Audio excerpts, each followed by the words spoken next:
Hi. ചോദ്യം നോക്കാം.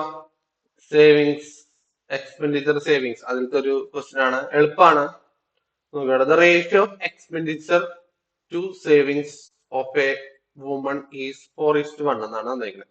നമുക്കിത് പെർസെന്റേജിലാണ് വേണ്ടത്. അപ്പൊ ഒരു കാര്യം ചെയ്യാം. 4 എന്ന് പറയുന്നത് 400 എന്ന് എടുക്കാം. 1 എന്ന് പറയുന്നത് 100 എന്ന് എടുക്കാം.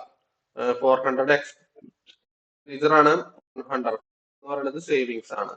അപ്പൊ ഇൻകം എത്ര ഉണ്ടാവും? ഇൻകത്തില് സേവ് ചെയ്തത് 100, 400 ചെലവാക്കി, ബാക്കി എല്ലാം കൂടി 500. അതാണ് ഇൻകം. ഇനി if her income and expenditure increase by 20% and 10%. Income എത്ര ശതമാനം കൂട്ടി എന്ന് പറഞ്ഞാൽ 20% കൂട്ടി. 50ന്റെ 500ന്റെ 10% എന്ന് പറഞ്ഞാൽ 50, 20% എന്ന് പറഞ്ഞു കഴിഞ്ഞാൽ 100, അത് കൂട്ടി. അപ്പൊ 100 കൂട്ടുമ്പോ 600 വരും. ഇപ്പൊ ഇൻകം 600 ഉണ്ട്.